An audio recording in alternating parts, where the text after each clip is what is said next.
337. That is the number you can call. You can get me at all time. You can send a message, then in my own time I will reply you. That is the number. Those that are calling here, that is the number they are calling to get me to put their own suggestion in the program. There is area I want us to look into. They give us an example of one country, Acacia. This is a country. This is a country, but they lack recognition with their passport, with their ID card. But almighty Russia recognize them. Almighty Russia do what? Recognize them. Their passport, they can use to travel from Russia to Russia. And the any other countries that are very dearly to Russia might allow them. They call it what? Humanitarian movement. They say that this passport and ID card is not recognized by the UN, but it does not stop the people from moving. People are moving. People are doing things. Depends on the agreement you have with those countries that want you to be making movements, to participating in the humanitarian movement. These are the things. Listen, let's play it again.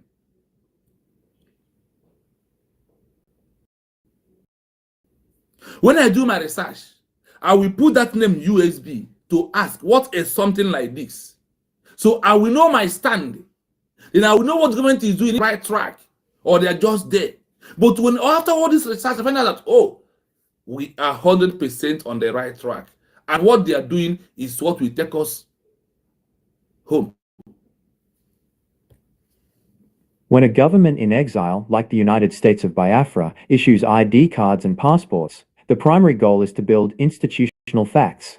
While these documents might not immediately allow for visa-free travel to London or New York, the mass adoption of them by citizens is a powerful tool for seeking recognition. Now, take the area of what? Seeking for what? Recognition.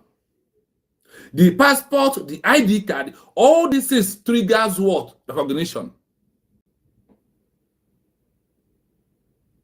Because a child that goes to school that will take first position, what will happen? That child will have no less than 11 textbooks. And he will read those textbooks. Then he will, before he will pass. If he is not taking first position without there is no way he can take, and there is no way he can be recognized as a first person in the class without having things that proving it. So for us to grant this recognition, these are the more criteria we need to go. Taking ID card. When passport comes, you know that you will not have passport without having this ID card, because what is having an ID card is what they will use to do the passport for you. This is how important it is. They have given us an example of countries. Somaliland, the Kosovo, the Northern Cyprus, many of them. They are a country. But they pass this criteria we are passing through today, many of them has never achieved even their own. I want you to know that you can see with this that the government are leading us in a way of going home. Don't mind those that are making noise. Their noise cannot do anything. Here is how citizens holding these documents can help the government in exile achieve international standing. 1. We are also helping our government to achieve international standing. We are helping them to achieve what? The international world standing. It is very important to us at this stage. Permanent population. Under the Montevideo Convention, one of the 4 essential criteria for a state is a, quote, permanent population. The logic: if millions of people voluntarily register for a new country's ID, it proves to the UN and foreign governments that the government in exile isn't just a small group of leaders, it is a legitimate representative of a massive, organized body of people. Are you hearing what's supposed to trigger you to do something? Are you hearing what's supposed to, why you're supposed to know that your government is doing the right thing? If millions of people register for the new country ID card, it's proved to the UN, foreign government, that the government in exile is not just a small group of leaders. It is legitimate representative of the massive organized body of the people. Do you see the leverage you are giving the government? It's give and take.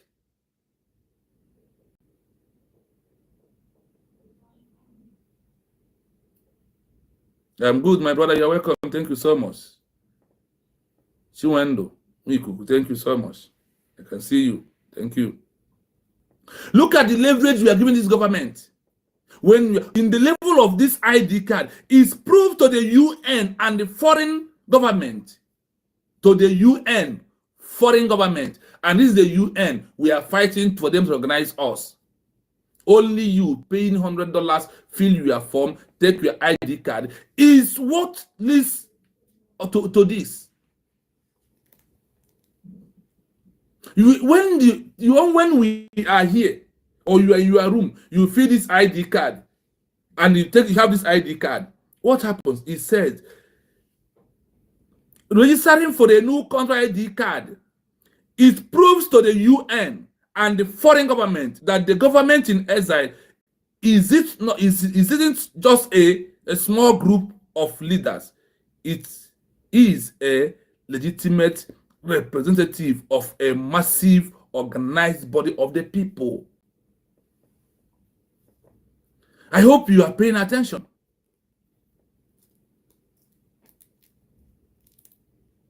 Because everything, there is criteria. And look at the criteria of recognition. Well, there's some things, when I had some things after my research, I know what Obi said, that the road to get Biafra is in the open. It's not a secret something. It is only secret because the world knows that we don't have time to research. But today, the Biafra people are researching, so we are getting everything in order. It is an action. By taking the ID, citizens provide the government with a verified census, which the Minister of Foreign Affairs can use as world leaders. We represent X million people who have formally renounced their old identity for this one. Do you see also that having this ID card is proving that we have renounced Nigeria?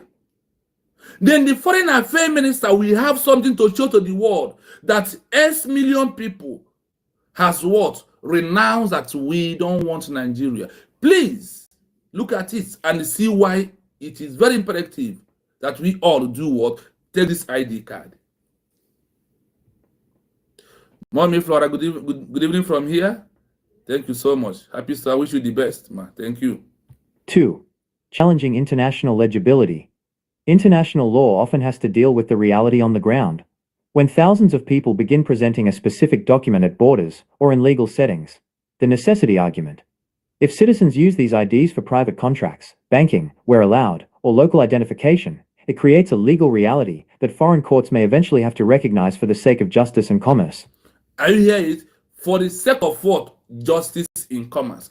Then taking this ID card, then you give the government chance to argue. You can use it to open bank in abroad. This is one document I have. You can use United States of Biafra ID card to open bank in the world. They will recognize it. That is what you're giving them. That is who you are. This is your identity. Please go and take the ID card for us to get recognition very quickly. You had it here. Consular pressure. If citizens living abroad, the diaspora, use these IDs to organize, it forces the host country's local government to interact with the government in exile's representative offices to verify who these people are. Are you hearing it?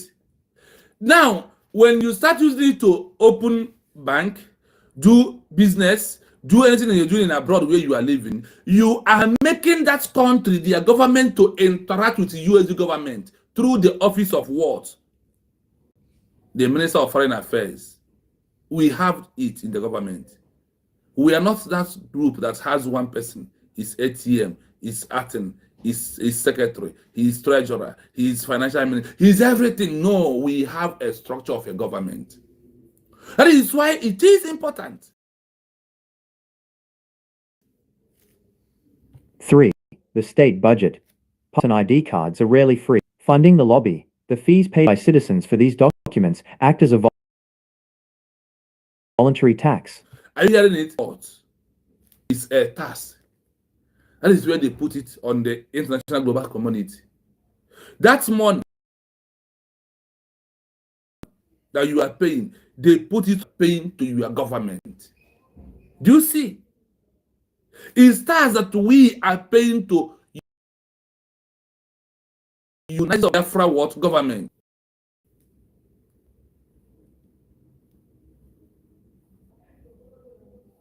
So that is why it is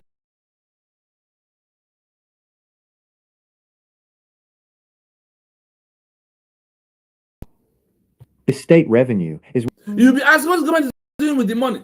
Do you know that this money of this document of this ID card also can use to hire you can that the government can use to hire lobby if the ID card because the company that are doing this ID card, they are not doing it free. The government is also paying. The government is also doing what? Paying money for this ID card to come to you. Now that I want to print my documents, I do it by myself. I pay money to print it. You tell the government to print it. It's also part of contribution. You have to also contribute. They said that this money for the ID card also, when it's enough of what the government wanted, you can also use it to hire a higher lobby. It's a tax you are paying for the government of the USB. It is very important. We all do that. economic footprint. If the government in exile uses a digital currency or banking system linked to these IDs, it builds an independent economy that is harder for the original state to shut down. Are you hearing it? Because now we start having this ID card. Anything, banco, anything that this government is going to build, they are going to build it based on this ID card. So you can be able to build it anywhere you are. And they say also that Nigeria cannot shut anything that we build with this ID card or open with this ID card. They cannot shut it down. Look at the benefits. The benefit does it not want us to have this ID card? 4. Normalizing the brand. Recognition is often a psychological game of normalization. Are you hearing it? Visibility. When citizens post their new passports on social media or use them in public forums, it shifts the global narrative from rebel group to state in waiting. Are you hearing it? Why can't we do it? When citizens post their new passport or ID card on social media or you use them in public functions, it shifts the group narrative from rebel group to a state in waiting, to a sovereign state what in waiting. When we are using our ID card, when we are using it in open places, when we are showcasing to the world we have it, they will know there is a state called what? United Biafra. They will look for the government. It's also removing us from what? From a rebel group. Have the ID card for you to not to become, to the world stop seeing you as a rebel. When you don't have this ID card, the world sees you as what? As rebel. So take this ID card to remove yourself from there.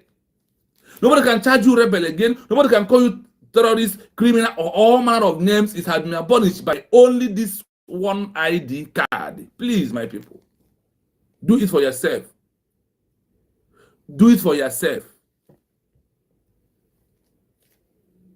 Human rights claims. If a citizen is arrested or faces trouble and presents their new ID, it allows the government in exile to attempt diplomatic protection.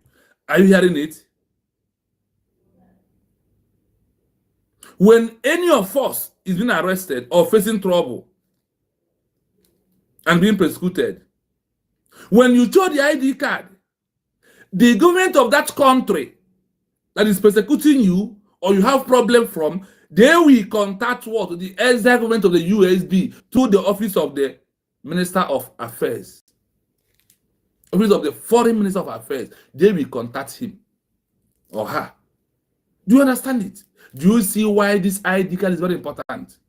Even if the host country rejects the passport, the attempt to provide protection is recorded in international human rights reports. Comparison. Why the ID matters. Action. Impact on recognition. Protesting. Shows anger/desire, often temporary.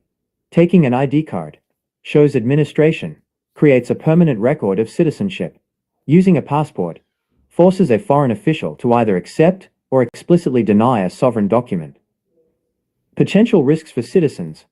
It is important to be candid. Using a non-recognized passport can be risky.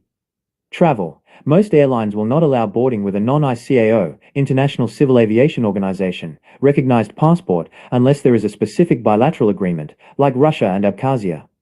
Legal. In the home country, carrying such an ID might be viewed as an act of treason or secessionism. There is one for you that's asking, who is going to recognize you? Who is this ID card? Where is it going to work? From where are you going to travel? It depends on agreement between US government and any country that like to. It's not what you think. That is why they give us the example of Russia and Abkhazia. Here, Abkhazia has not been recognized as a country, as a sovereign state, or under international law, or under UN. They are not, but they are a state on their own. They have their sovereignty within themselves. Now, they have an agreement with who? With Russia. Russia allows them. The people of Abkhazia can travel from their state to Russia. It's based on agreement. It is based on what? On agreement that we had. The same thing with us. That's why we can also, if US government has an agreement with countries like Togo in Africa, if you are in the zoo country, you want to travel, you need to hold the two. They said that the citizens must hold 2 ID cards in case. If they do not allow this one, the other one can take you out first. Then if this USB passport, this USB ID card set you free, then you go with it. USB can have agreement with Togo. Look at who it is in Nigeria. People are under humanitarian movement. They are under self-determination of their life. So they want to travel from here for based on humanitarian law. If the people of Togo agree, now if you want to travel, you have Biafran ID card, you have Biafran passport, then you can travel from Nigeria with Nigeria passport to pass Nigeria border to enter Togo. Immediately you enter Togo, because of the agreement that USB have with Togo or any other country that you can travel from Togo to. Then from Togo, you can book a flight to walk away from the Togo and go to that country because that country will welcome you. Let us mean that from Togo, you are going to Finland. Let us mean that you have agreement with Finland. Once you from the airline from Togo that is going to Finland, we carry you to Finland, and when you go there, you will be welcomed because it is agreement. Your ID card, your passport, easy to be organized. When some people never recognize you as a sovereign state, it is possible. And that is how it works. That is why they give us an example. It has happened between Abkhazia and Russia. That is why you will know that the road that your government, the government is towing is the best cover, is the best way that we can achieve recognition very quickly, very fast. Do not panic. We are on the right track. Listen to this as we're concluding. In international law, the act of a citizen holding and using an ID card from a newly declared country is more than just a personal choice. It is a legal brick in the wall of statehood. While the ID might not be accepted at an airport immediately, its importance lies in the Montevideo Convention, 1933, which defines what makes a state. 1. Establishing a permanent population. Under international law, you cannot have a state without a population. The legal proof, an ID card, serves as the primary evidence that a group of people has a genuine link to the new territory. The citizen's role. When citizens take these IDs, they are legally declaring themselves as inhabitants of the new state rather than the old one. If 10 million people hold an ID, the international community cannot argue that the new state is just a fantasy or a small group of rebels. 2. Declaratory theory versus constitutive theory. There are two main ways real in international law. Declaratory theory. This says a state exists the moment it meets the criteria: population, territory, government. In this view, recognition by others is not required for the state to be legal. How the ID helps. The ID card is the administrative proof that the government is actually governing. It shows the world that the state is functional and organized. 3. Protecting human rights and legal identity. The United Nations Sustainable Development Goal 16.9 aims to provide legal identity for all. The argument: if a citizen's original country has abandoned them or they have renounced it, they risk becoming stateless. The ID as a shield. International law hates legal vacuums. By carrying an ID from the new government, citizens claim their right to a legal identity. Even if a foreign court doesn't recognize the country, they may recognize the ID as a valid record of the person's name, birth, and existence for humanitarian reasons. 4. Consular protection and de facto rights. Even without formal recognition, many countries allow representative offices, informal embassies. Identity verification. If a citizen is in trouble abroad, the Minister of Foreign Affairs of the new country can only help if they can verify the person is a citizen. The ID card is the tool that allows the government in exile to provide consular assistance. It tells the host country, this person belongs to us, and we are responsible for them. Summary table. The ID card's power. Legal concept. Importance of the ID card. Sovereignty. Proves the government has the consent of the governed. Statehood. Satisfies the permanent population requirement of the Montevideo Convention. Administration. Shows the world the government is capable of maintaining a database and civil registry. Human rights. Prevents statelessness by providing a documented legal identity. What this means for you. By obtaining and holding these documents, citizens are participating in a quote, census of loyalty. This data is the most powerful weapon a Minister of Foreign Affairs has when they go to lobby international bodies. They don't just say we want a country, they say we already have one, and here is the proof of the millions who belong to it. Would you like me to draft a summary of how citizens can safely use these documents in everyday life to build de facto recognition? Thank you. Tomorrow, we are going to touch this de facto, how we can use this ID card to build de facto government or de facto recognition by tomorrow. So today we have done well. I think so. This is 3 hours and going to 30 minutes. I thank those who are here from the beginning till now. Please, my people, share the message. Make it go viral. So people will understand the importance of we having this ID card. That is, the importance of it is that you are helping to the governments to seek recognition very fast for us to grab it. So those in the diaspora, let us give this government 10,000 or 10 million what ID card that will prove to the other countries that we are a sovereignty in waiting. Do you understand it? This is how it rose. So do not panic. You are on the right track. Once you stand on the side of United States of Biafra. So I want to thank you all for being here today. Thank you so much, my people. Thank you. Happy Sunday to you all. Please let the message go viral. Go to areas you will hear things that will put you on the right track. Go to Maz, Humble Lion. Go to Maz, Exodus. Go to Maz, the Kai Report. Go to Maz, Ezekuna Son. Go to Ada Simon. Go to Platform Mohammed Simon. These are those who stand. Go to S Handle. Our brother Greg is doing wonderful there. So I thank you all for being here once again. Until we see again tomorrow. For now, have a wonderful Sunday. Enjoy your Sunday. Thank you so much.